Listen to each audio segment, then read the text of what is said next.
사람마다 다 자기의 신앙이 다르듯이 바울도 아주 특별한 체험을 했고, 오늘 이제 12장에 와서 자기에게 임한 하나님의 은혜를 기록하고 있습니다. 이건 절대로 자랑은 아니고 이제 바른 신앙을 주기 위해서 1절서부터 6절까지 바울은 고린도 후서에서 지극히 큰 은혜를 받았다, 그렇게 얘기합니다.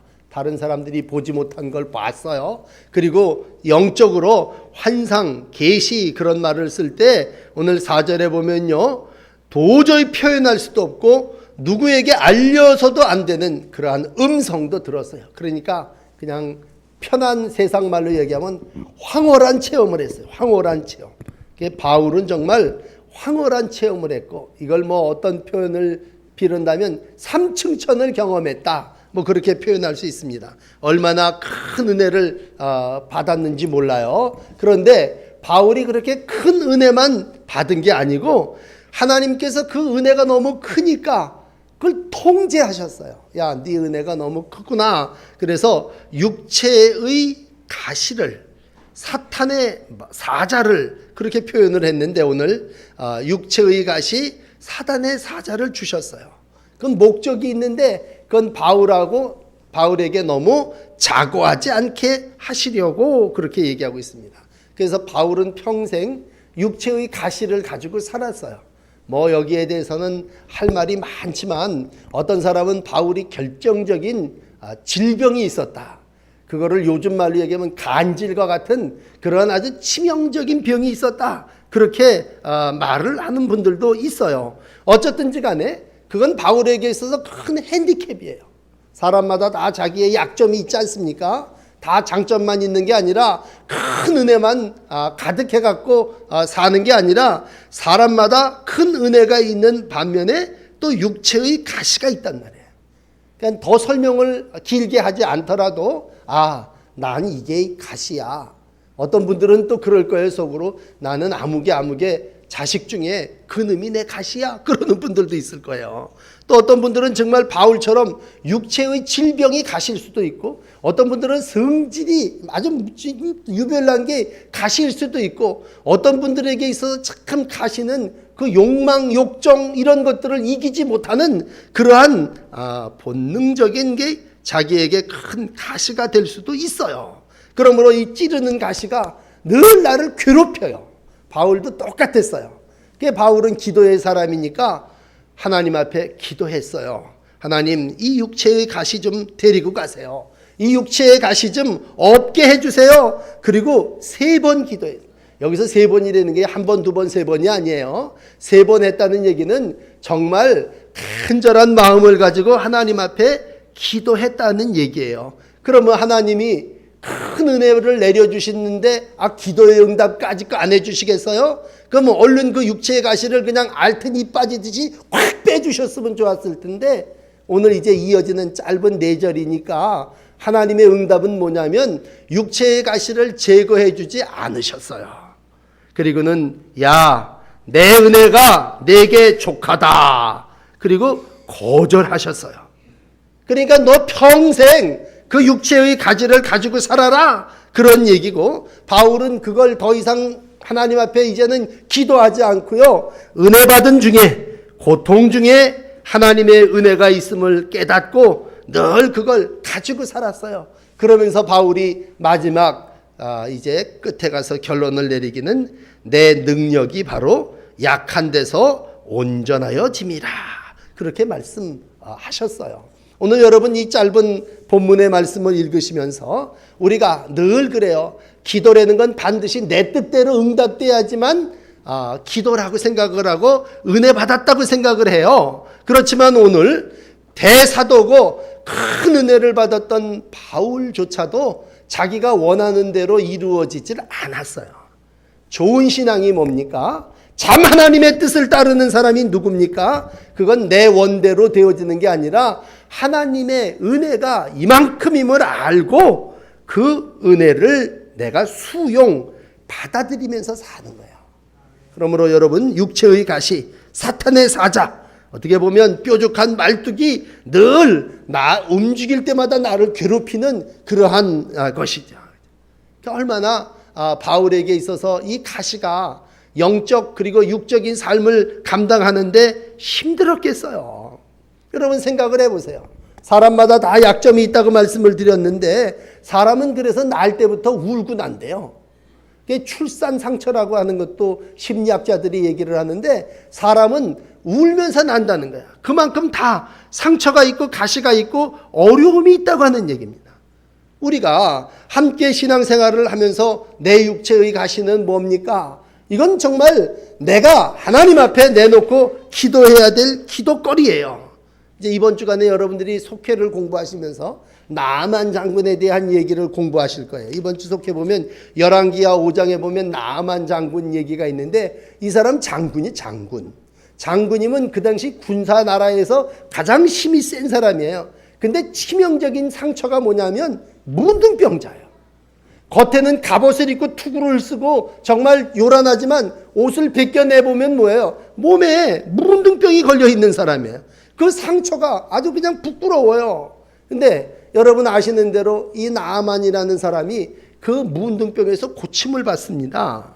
뭐 여러 가지 얘기가 있지만 문둥병으로 고생하고 있을 때 그는 그 문둥병을 부끄러워한다기보다도 그 병을 어떻게 하면 고칠 수 있을까를 생각했고, 참 놀라운 건요, 이스라엘에 점령하러 갔다가 계집 종 아이 하나를 데려왔어요.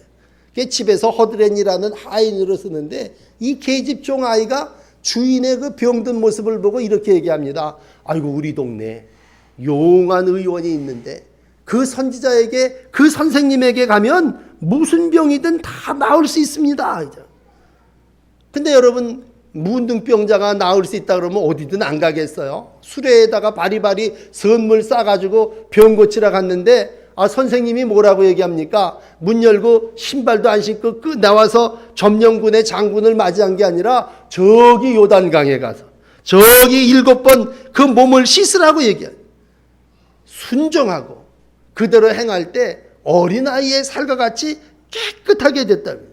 사람의 상처가 어떤 사람은요 깨끗하게 나음을 받고 또 어떤 사람은 평생 그걸 내 은혜가 네게 족하다 그러면서 가지고 살게 하시고, 이게 다 하나님이 그 사람을 따라서 처방하는 방법이 달라요. 오늘 나아만이라는 사람은 왜 치료해 주셨습니까? 이방 백성들 우상 섬기는 데 가서 너 하나님을 증거하고 하나님을 전도하는 데 쓰라고 그 상처를 상급이 되게 해주시고 그 상처를 통해서 하나님의 영광이 되게 해주셨죠. 오늘 여러분들에게 상처가 있다면 가장 기본적인 방법은 기도예요. 오늘도 내 안에 크고 작은 상처를 하나님 앞에 내려놓고 기도하시는 여러분들이 되시기를 바랍니다. 8절에 얼마나 멋있어요. 이것이 내게 떠나가기를 위하여 내가 주께 간구하였더라.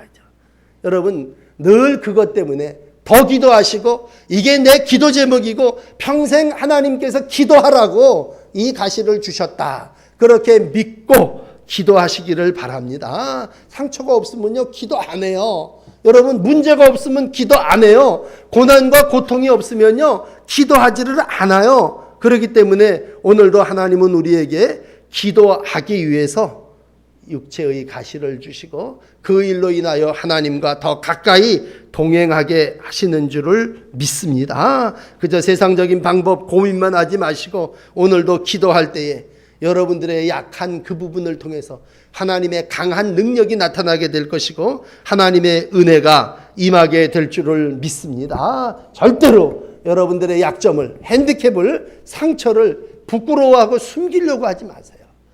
예수님 당시에 보면요 잘 아시는 사람 하나 또 소개를 해드리냐면 삭개오가 겉으로 먹고 사는 데는 지장이 없는 사람이에요. 그렇지만 그의 직업이 뭡니까? 세리장이에요. 세리장. 로마 시대의 민족 백성들의 돈을 긁어 모아서 로마에 갖다 바치고 그 뜯어먹고 사는 세리장이 허가받은 도둑놈이에요. 이스라엘의 3개 나쁜 직업이 있다면 그 첫째는 창녀예요. 몸 파는 사람. 둘째는 누구냐면 세리야. 세리. 돈 남의 거 뺏어다가 사는 사람이. 그만큼 나쁜 사람이 세리와 창녀였다면 삭개오가 세리 중에 장이었어요. 그의 신체적인 조건은요, 모세 외경에 보면 6살 때 소아마비가 걸려가지고요, 키가 자라나가 말았어요. 난쟁이 삭개오예요. 키가 작았다는 얘기는 일생을 살아나가는데 제일 큰 핸디캡이에요. 여러분, 그렇지만 오늘도 그 신체적인 약점도 있고 또 여러 가지 직업의 약점도 있고 자기가 정말 말할 수 없는 그러한 상처를 많이 가지고 있지만 중요한 건 예수님을 만났잖아요. 가만히 있는 게 아니라 키 작으니까 뽕나무에 올라갔고요. 많은 사람들이 바라보지 않으니까 큰 소리로 하나님의 은혜를 사모했고, 오늘 예수님이 너도 아브라함의 자손이다. 오늘 내가 네 집에 유하여야 하겠다. 사람들이 수군거리잖아요. 저가 죄인의 집에 유하러 들어갔도다. 사람들이 다 적대시하는 사람들이란 말이에요. 죄인의 집에 예수님이 왜 들어갔냐? 예수님 이상한 사람이다. 그러나 오늘 그는 예수님을 만났고 은혜 받았고 물질적인 모든 문제도 다 해결하고 하나님 귀한 이스라엘 자손으로 쓰임받게 됐습니다. 여러분, 우리가 기도하면서 이런 생각을 해보세요. 오늘도 내가 이런 기도를 드립니다. 하나님, 내 가시, 내 문제, 내 약점 이거 해결해 주세요. 이건 간절히 하나님 앞에 탄원하는 거죠. 그럼 하나님이 그 탄원을 들어주시고, 그래, 내 기도가 응답됐구나, 너 이렇게 했다. 절대로 아니죠. 오늘 내 은혜가 내게 족하다. 이는 내 능력이 약함 안에서 온전하여짐이라고 말씀하므로 하나님의 은혜와 하나님의 처방은 또 다르다고 하는 것을 기억하시고, 우리가 늘 큰 은혜를 받았고 3층 천을 경험했고 하나님이 바울에게 주신 지극히 큰 은혜라고 하는 건 계시요 환상이요 이런 거라고만 생각하면 안 된다는 얘기예요. 여기서 내 은혜라고 하는 건 하나님을 더 의지하고 매달리도록 주께서 바울을 통해서 베푸시는 것이 은혜요. 하나님께서 바울의 그러한 약점이 있었기 때문에 더 능력으로 은혜로 바울을 붙들어 주시고 일꾼 되게 하신 줄을 믿으시기를 바랍니다. 그러므로 오늘도 우리가 문제가 있으면요, 결론을 이렇게 내리세요. 아, 이 문제를 통해서 그리스도의 능력이 내게 머물게 하려고 하시는 건가 보다. 야, 하나님의 은혜가 족하다고 할 때, 아, 하나님께서는 이걸 나에게 계속 가지고 있으면서 하나님의 귀한 일들을 자고하지 않게 감당하게 하시는 거구나. 그렇게 믿고 더욱 기도하시는 여러분들이 되시기를 바랍니다. 사람이 완벽하다고 얘기를 한다면요, 뭐 성경에 완벽한 사람 누구 예를 들을 수 있을까요? 삼손 같은 사람, 아주 힘도 세고 못할 것도 없고 능력이 있는 사람 아닙니까? 그렇지만 삼손에게 있어서 약점은 뭐예요? 정력이죠. 그는 강할 때 하나님 앞에 구하지 않았어요. 그렇지만 눈이 뽑히고 정말 맷돌질을 해오면서 인생을 마감해야 될 때에 내가 전과 같이 나가서 내 몸을 떨쳐 주의 일을 하기를 원하다. 마지막에 하나님의 귀한 일들을 감당하기를 간절히 원할 때 하나님께서 마지막에 은혜를 베푸셨고, 살아있을 때 행한 일보다도 마지막에 죽인 적이 더 많다고 말씀해 주시고 있습니다. 오늘 우리는 그저 어려움이 있으면, 약점이 있으면, 상처가 있으면 하나님 이거 제발 좀 떠나가게 해 주시옵소서 그렇게 기도하고 꼭 하나님이 나에게 그렇게에만 응답해 주셔야 그게 응답이라고 생각하죠. 그러나 하나님의 능력이 머물게 하기 위해서, 하나님의 은혜가 계속해서 우리 가운데 임하시려고 하나님은 육체의 가시 사단의 사자를 바울에게서 뽑아내지 않고 그냥 주셨다고 하는 겁니다. 오늘도 하나님 이 고통을 왜 나에게 그냥 여전히 계속 두시나요? 그랬을 때 하나님은 오늘, 야, 그것 때문에 네가 기도하고 그로 인하여 하나님의 표적과 하나님의 능력이 나타나게 하기 위함이란다. 그렇게 말씀하실 때 여러분, 우리의 약한 그때가 강함인 줄을 믿습니다. 이제 마지막 10절을 한번 보세요. 내가 약한 그때의 강함이라. 내가 질병에 들렸기 때문에 더 하나님의 능력을 의지하게 됐고, 우리 아이가 아팠기 때문에 우리가 더 그 아이를 위해서 기도하게 됐고, 우리가 이러한 상처가 있기 때문에 하나님을 더 의지했기 때문에 하나님이 그를 통해서 큰 영광을 받으신 줄을 믿습니다. 그러므로 살면서 여러 가지 어려움을 만날 수 있어요. 제가 몇 번 예를 드렸지만 우리 그 이화여대 김한란 총장님 같은 사람이 인천 사람이요. 내리교에서 세례를 받고 이 영어 학교를 다녔지 않습니까? 근데 첩의 자식이에요. 뭐 그때 거의가 첩의 자식들이었다면 첩의 자식 그러면 뭐예요? 출신이 안 좋다는, 가난했어요. 그리고 미국에 유학 갔지만요, 어떤 목사님하고 교제를 하다가 큰 상처를 입고 평생 나는 결혼하지 않겠다고 다짐합니다. 그리고 나서 그가 한 일이 뭡니까? 전에 총각 때부터 이 처녀 때 감당하지 못했던 더 큰 일, 많은 일들, 이 민족을 위해서, 여성을 위해서 큰 일을 감당했어요. 우리가 인생을 살아나가면서 만약 그래요, 평범하게 김한란 박사님 같은 사람이 좋은 남자 만나서 결혼했다면 그냥 누구의 아내로 끝났을 거예요. 그러나 그가 실패하고 상처를 가지고 있었던 게 훗날 그에게 있어서 하나님의 영광을 나타내는 은혜의 큰 그릇이 될 수 있었습니다.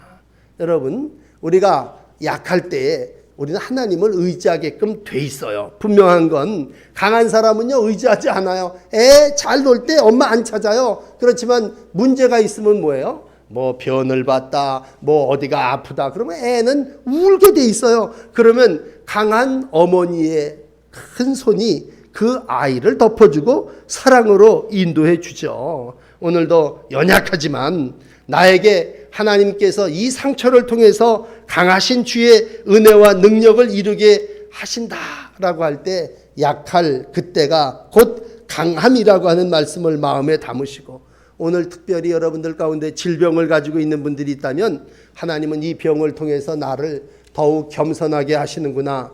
하나님은 이 병을 통해서 참 인간이 나약한 존재임을 깨닫게 하시는구나. 하나님은 이 질병을 통해서 주님이 십자가에 못 박히시고 상처받고 어려움 당하셨다는 게 얼마나 아프고 고통스럽고 힘들다고 하는 걸 나에게 가르쳐 주시는구나. 여러분, 우리가 질병을 통해서도 하나님의 은혜를 깨달을 수 있죠. 언젠가 하나님의 부름을 받는 그날까지 하나님이 내게 주신 육체의 상처를 하나님 앞에 내놓을 때 이렇게 고백하십시다. 하나님, 이 상처 때문에 내가 더욱 기도하게 해주셔서 고맙습니다. 내 이 어려운 이 문제 때문에 내가 더욱 교만하지 않고 하나님을 의지하고 겸손히 이 땅에서 순종하며 삶을 살게 해주신 거 고맙습니다. 하나님, 내 이 약한 것 때문에 하나님의 능력이, 아버지 되시는 하나님의 권능의 손이 나를 덮어주신 거 감사합니다.